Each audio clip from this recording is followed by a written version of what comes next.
Be me, 34 years old. Never thought I'd be here watching my brother's life get dissected in front of strangers. The fluorescent lights are giving me a headache, but I can't look away from what's happening. Daniel is sitting at the defendant's table, his shoulders hunched in a way I've never seen before. He always stood so straight, even as a kid, when Dad used to measure us against the doorframe every birthday. Now he looks like someone folded him in half. Across the aisle sits Rebecca, his soon-to-be ex-wife, looking immaculate in a navy suit that probably cost more than my car payment. Her lawyer is this sharp-faced woman in her 50s, who keeps shuffling papers with the confidence of someone who already knows they've won. I remember when Daniel first brought Rebecca home 7 years ago. She seemed nice enough, worked as a pharmaceutical sales rep, always laughed at Dad's terrible jokes. I thought it was genuine back then. They got married after 2 years of dating, big wedding at some vineyard upstate. I was maid of honor, even though Rebecca and I never really clicked. There was always something about the way she'd touch Daniel's arm when she wanted something, this little squeeze that looked affectionate but felt calculated. I pushed those thoughts down because what kind of person judges their brother's happiness? What kind of woman doesn't support another woman's relationship? I'd learned in all my years working in corporate environments that women need to lift each other up, not tear each other down with petty suspicions. So I smiled in the wedding photos and gave a toast about love and partnership. The judge is reading through the settlement terms now. My stomach is twisting into knots as I hear the numbers. The house they bought together 3 years ago, the one Daniel saved for years to afford the down payment on, goes to Rebecca. She gets 70% of their joint savings. Daniel's retirement account that he started contributing to when he was 22, fresh out of college and working his first real job, gets split with her taking 60%. He has to pay alimony for the next 5 years. Spousal support of $3,000 a month. I'm doing the math in my head and feeling physically sick. Daniel makes decent money as a civil engineer, but this is going to destroy him financially. He'll have to move back in with our parents at 37 years old. The judge asks if both parties agree to the terms. Rebecca's lawyer says yes immediately. Daniel's lawyer, this tired-looking guy who seems like he's been beaten down by the family court system for decades, hesitates before saying yes. I want to scream. I want to stand up and ask how this is possibly fair. But I sit there silent because what can I do? This is the legal system working as intended, right? This is equality, right? The hearing ends and people start filing out. I watch Rebecca hug her lawyer, actually hug her, like they're old friends celebrating a victory. And I guess they are. Daniel stands up slowly, and I can see his lawyer patting his shoulder in what's probably meant to be a comforting gesture. I make my way through the rows of benches to get to him. Mom and Dad are already there, Mom crying quietly, Dad looking angry in that impotent way men his age do when they can't fix something. Daniel sees me and tries to smile, but it doesn't reach his eyes. We all walk out together into the hallway with its scuffed linoleum floors and bulletin boards covered in legal notices. Rebecca walks past us with her lawyer, doesn't even glance our way. Her heels click against the floor with the rhythm of victory. We end up at a diner 3 blocks from the courthouse because none of us want to go home yet. The kind of place with cracked vinyl booths and coffee that tastes like it's been sitting on the burner since the morning shift started. Daniel orders coffee black and doesn't touch it. Mom keeps asking if he's okay, and Dad keeps saying they'll figure it out. I'm sitting there trying to process what I just witnessed, trying to reconcile what I know about fairness and equality with the reality of my brother losing everything he worked for. I keep thinking about all the times over the past 7 years that I noticed things but didn't say anything. Like how Rebecca quit her job 2 years into the marriage, said she wanted to focus on getting her real estate license. She never actually got the license. She spent her days going to yoga classes and meeting friends for lunch. Daniel never complained, said he made enough for both of them, said she deserved to pursue her interests. I remember thinking that was nice, that was progressive, that was a man supporting his wife's journey of self-discovery. Now I'm wondering if it was strategy, if she was setting up the narrative that she'd become financially dependent on him. Or how about the times she'd post on social media about how stressed Daniel was making her? Vague posts about emotional labor and unappreciated effort. Her friends would comment with supportive messages, and I'd see them and feel this twinge of concern. Was Daniel not treating her well? Was he being difficult in ways I couldn't see? I'd ask him about it, and he'd look confused, say things were fine, say Rebecca was just venting normal relationship stuff. I believed him, but also felt like maybe he wasn't seeing his own behavior clearly. Maybe he was one of those men who didn't realize how much work their wives did, so I never pushed it. There was the time about a year ago when Rebecca called me crying, said she thought Daniel might be having an affair. She said he was working late all the time, being secretive with his phone. I was horrified, angry at Daniel for potentially being that kind of man. I confronted him about it, and he looked absolutely baffled. Showed me his phone, his emails, his calendar. He'd been working late because his firm was understaffed and he was trying to make senior engineer. No affair, no secretive behavior, just work. I apologized and told Rebecca it was a misunderstanding. She seemed almost disappointed by the explanation. Now I'm sitting in this diner watching my brother stare at cold coffee, and I'm replaying every interaction.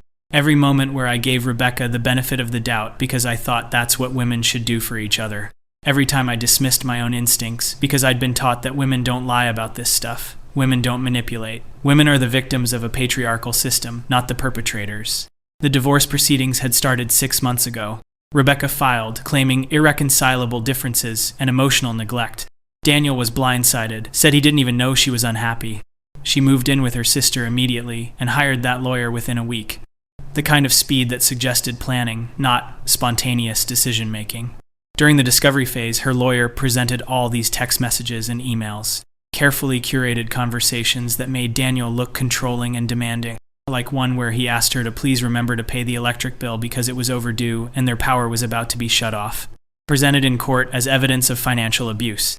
Or messages where he asked if she could maybe cook dinner once in a while because he was exhausted from working 10-hour days, presented as evidence of demanding gendered labor and emotional manipulation. Daniel's lawyer tried to provide context, tried to show the full picture. But Rebecca's lawyer was better, smoother, more convincing. She painted this narrative of a woman trapped in a marriage with a man who controlled the finances, who made her feel small, who isolated her from friends and family. None of it was true.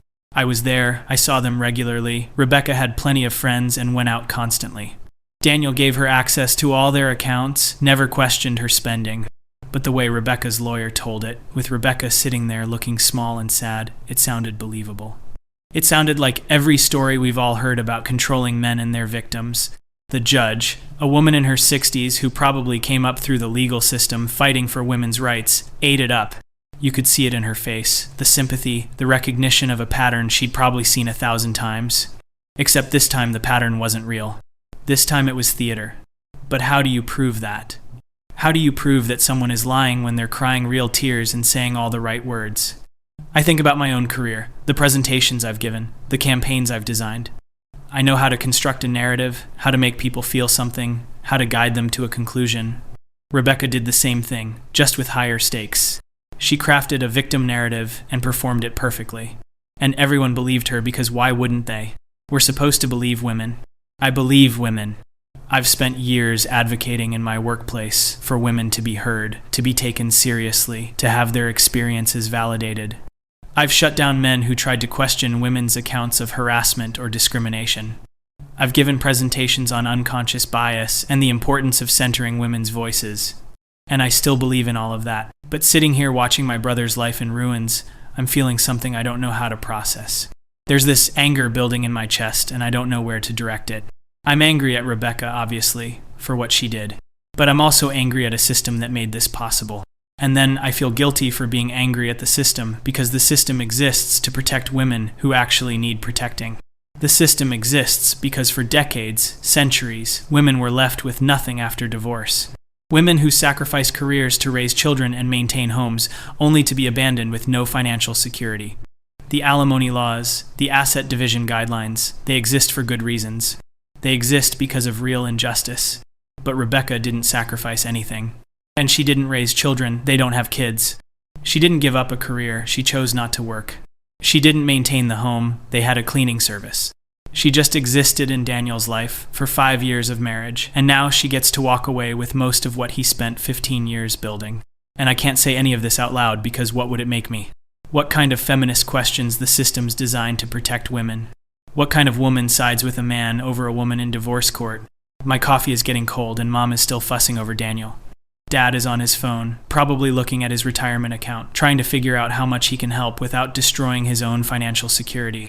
I'm thinking about tomorrow when I go back to work. There's a team meeting where we're supposed to discuss the new inclusive marketing campaign. I'll sit there and nod along as we talk about amplifying women's voices and challenging male-dominated narratives. And I'll mean it, I'll still believe in it.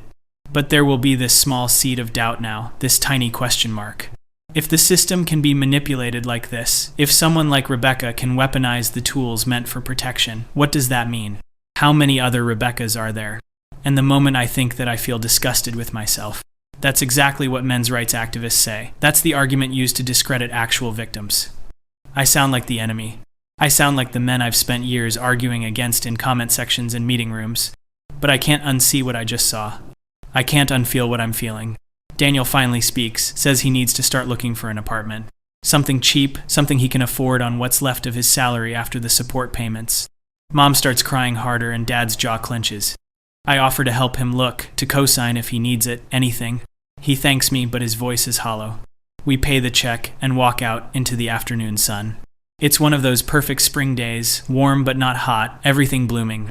The kind of day that feels insulting when your world is falling apart. I hug Daniel goodbye and promise to call him later. Drive home to my apartment, the one I'm so proud of because I earned it myself, paid for it with my own money, my own career success. Pour a glass of wine and sit on my couch staring at nothing. My phone buzzes with a text from my friend Sarah asking how the hearing went. I type out a response 3 times and delete it each time. What do I say? That I witnessed an injustice, but I'm not allowed to call it that. That I'm questioning everything I thought I believed, but also not questioning it because the foundations are still solid. Just this one case is wrong. That I'm angry and confused and feel like a traitor to my own principles. I settle for saying it was rough and I don't want to talk about it. She sends back a heart emoji and says she's there if I need her. I wonder what she'd think if I told her the truth. Would she get it, or would she think I'm being dramatic, prioritizing my brother's male feelings over his wife's experience? Would she remind me about the statistics, the overwhelming number of women who do get screwed in divorce, who do suffer financial abuse? She'd be right to remind me. Those statistics are real, but so is what happened today. I think about Rebecca in her navy suit counting her winnings. I think about Daniel's slumped shoulders. I think about the judge who probably thought she was doing the right thing, protecting a vulnerable woman. I think about Rebecca's lawyer who definitely knew she was selling a story, but did it anyway because that's her job. I think about Daniel's lawyer who seemed defeated before he even started because he knew how this would go. I think about myself, sitting silent in that courtroom, complicit in my silence. Could I have testified as a character witness? Would it have mattered? Probably not. Rebecca's narrative was too polished, too perfect, too aligned with what everyone expects to hear. Daniel's truth was too boring, too normal, too easily dismissed as a manipulator's cover story. The sky outside my window is turning orange and pink. My wine glass is empty. I should eat something, but the thought makes me nauseous. Instead, I open my laptop and start reading about divorce law, about asset division, about alimony guidelines. Fall down a rabbit hole of legal precedents and family court statistics. Find forums where men talk about being destroyed in divorce court. Their stories sound like what happened to Daniel. I've always dismissed these forums as hangouts for bitter misogynists, men who probably deserved what they got. But now I'm reading them and seeing familiar patterns. Seeing Daniel's story repeated over and over. And mixed in are probably genuine cases of bitter men who did deserve it, who were abusers or cheaters or deadbeats. But how do you tell the difference from the outside? How does a judge tell the difference? They probably default to believing the woman because statistically that's the safer bet. Because historically women have been the ones disadvantaged. Because we've built a system trying to correct for centuries of injustice. And 99 times out of 100 that's probably the right call. But Daniel got to be the one time, the false positive, the collateral damage. I close my laptop because this isn't helping. Try to watch TV but can't focus. End up just sitting there as it gets dark, not bothering to turn on the lights. My phone rings and it's Daniel. I answer and he doesn't say anything for a moment, just breathes. Then he asks if I think he did something wrong. If there's something he missed, something he should have done differently. He sounds so lost. I tell him no. I tell him Rebecca manipulated the situation. I tell him it's not his fault. He's quiet again, and then says he keeps replaying the marriage in his head, trying to figure out when she started planning this. Was it always the plan? Did she ever actually love him? Or was he just a mark from the beginning? I don't have answers. I don't think anyone does. He says he has to go, and we hang up. I sit there in the dark, feeling helpless. Feeling angry. Feeling guilty for feeling angry. It's a cycle I can't break. The next morning I go to work and everything is normal. People are talking about their weekends, about TV shows, about office gossip. I sit in my meeting and discuss the marketing campaign. We're focusing on women's empowerment, on challenging traditional gender roles. I contribute ideas and approve concepts and mean every word. But there's this disconnect now. This awareness that the tools we use to fight injustice can become weapons in the wrong hands. And no one wants to talk about that, because acknowledging it feels like giving ammunition to the people who oppose progress. It's like we've created this binary where you either believe all women unconditionally or you're a misogynist. There's no room for nuance, for complexity, for the reality that people are individuals capable of both truth and deception, regardless of gender. Rebecca used a system designed to help vulnerable women to rob a man who trusted her, and she'll face no consequences because she did nothing technically illegal. She just lied effectively. The weeks pass and I help Daniel move into a small apartment across town. 1 bedroom, thin walls, a water stain on the ceiling. He tries to make jokes about bachelorhood, but they fall flat. Mom brings him groceries and Dad slips him money when he thinks no one is looking. I take him out to dinner once a week, my treat, because I know he's barely scraping by. He's lost weight, not in a healthy way. His clothes hang off him, and there are dark circles under his eyes. He works overtime when he can to try to build his savings back up, but the support payments eat everything. I run into Rebecca once at a grocery store. She's with a man I don't recognize, laughing at something he said, her cart full of expensive organic products. She sees me, and her smile doesn't falter. Actually waves like we're old friends. The audacity makes my blood boil. I don't wave back, just turn and walk away before I do something I'll regret. Spend the rest of the day furious, imagining all the things I should have said. All the ways I could have confronted her. But what would be the point? She won, she knows she won, and nothing I say will change that. Months go by, and Daniel slowly starts to seem more like himself. Still living in the sad apartment, still struggling financially, but less hollow. He starts dating someone, a woman he met through work. She seems nice, genuine, not at all like Rebecca. But I catch myself watching their interactions with suspicion. Analyzing her motives, looking for red flags, waiting for the other shoe to drop. I hate that I do this. Hate that Rebecca has made me this cynical. I hate that I can't just be happy for my brother finding someone new. At work, I'm leading a new initiative on pay equity, fighting to close the gender pay gap in our company. It's important work I believe in. But sometimes in meetings when someone brings up women's issues, I feel this weird resistance. This tiny voice asking if we're seeing the full picture. This doubt that I immediately suppress, because where does that doubt lead? It leads to questioning everything, to dismantling systems that are still desperately needed. One woman manipulating the divorce system doesn't negate the thousands of women who need that system to survive, leaving abusive marriages. One false claim doesn't invalidate the countless true claims. I know this intellectually. I know the statistics, I know the history, I know the reality. But emotionally, I'm stuck in that courtroom, watching my brother lose everything. I'm stuck in this weird space between my principles and my experience. Between what I know to be generally true and what I witnessed specifically happen. And no one talks about this space. This gray area where your lived experience contradicts your ideology. Where seeing one injustice doesn't negate other injustices but also can't be ignored. I can't talk about it with my progressive friends because they'll think I'm betraying the cause.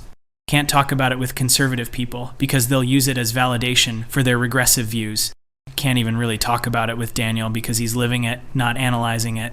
So I just carry it around, this uncomfortable truth that doesn't fit neatly into any framework I have. This awareness that systems designed for good can be exploited. That believing women is crucial, but so is seeking truth. That protection for the vulnerable can become a weapon for the manipulative. And maybe the answer is that there is no perfect system. Maybe any system built by humans will have flaws because humans are flawed. Maybe the goal isn't perfection, but constant adjustment, constant awareness, constant willingness to acknowledge when something goes wrong without throwing out the whole framework. But that's exhausting. That requires holding multiple contradictory truths at once. That requires admitting that sometimes there are no good answers. A year after the divorce, Daniel seems okay.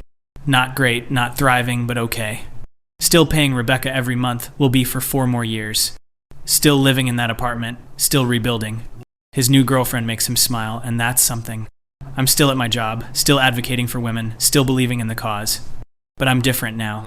More cautious, more questioning, more aware of complexity. Less certain of everything. Less willing to accept simple narratives. More uncomfortable in spaces that demand ideological purity. I saw my brother get destroyed by a system I support. I watched a woman weaponize victimhood for profit. I witnessed injustice and couldn't stop it, and I have to live with all of that while still fighting for justice in other contexts. I have to hold space for Daniel's truth while not using it to dismiss other women's truths. Have to acknowledge what Rebecca did while not letting it make me suspicious of all women. have to believe in systemic change while recognizing that systems can be gamed. It's complicated and messy and doesn't fit on a bumper sticker. Doesn't make for a clean social media post. Doesn't align neatly with any political platform. I'm sitting in my apartment on a random Tuesday evening. Daniel just texted that he made his monthly payment to Rebecca. Added a sardonic emoji like he's learned to laugh about it. But I know it still hurts. I know he's still working extra hours to afford basic necessities. I know he's still living in that apartment with the water stain, while Rebecca is probably in the house he bought, the house he saved for, living her best life on his dime. And tomorrow I'll go to work and advocate for women's rights. Because I have to. Because the cause is still just, even if this one instance was wrong. Because Rebecca doesn't represent all women any more than one corrupt cop represents all police, or one dishonest lawyer represents all attorneys.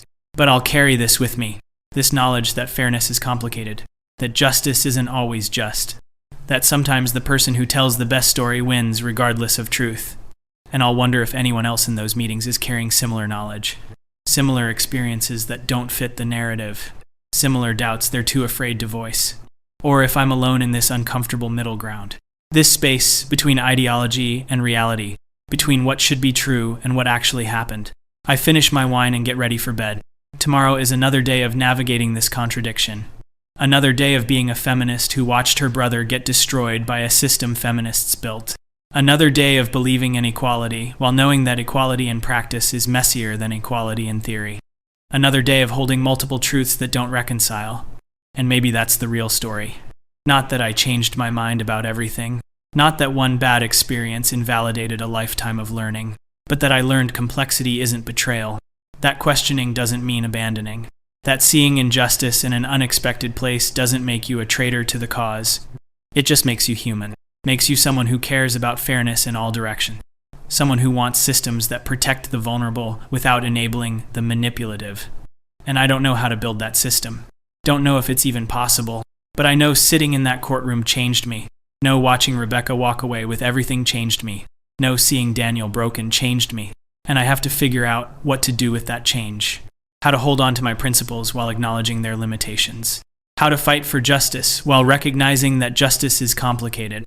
How to be the person I want to be in a world that's messier than I thought. The lights go out and I'm left in darkness, thinking about Daniel in his apartment. Thinking about Rebecca in her house. Thinking about all the people everywhere navigating systems that don't quite work. Trying to find fairness in structures built by imperfect people. Trying to do right in a world that makes it hard. And tomorrow I'll wake up and try again. Still believing, still questioning, still uncomfortable. Still figuring out what it means to seek justice when justice is complicated. Still my brother's sister. Still a woman who believes in women's rights. Still someone who witnessed something that doesn't fit. Still trying to make sense of it all. My face when I realize fairness is more complicated than I ever wanted to admit.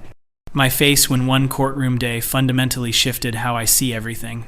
My face when I have to live in this uncomfortable truth forever. My face when there's no clean resolution, no easy answer, no satisfying ending. Just complexity and contradiction and the daily choice to keep trying anyway.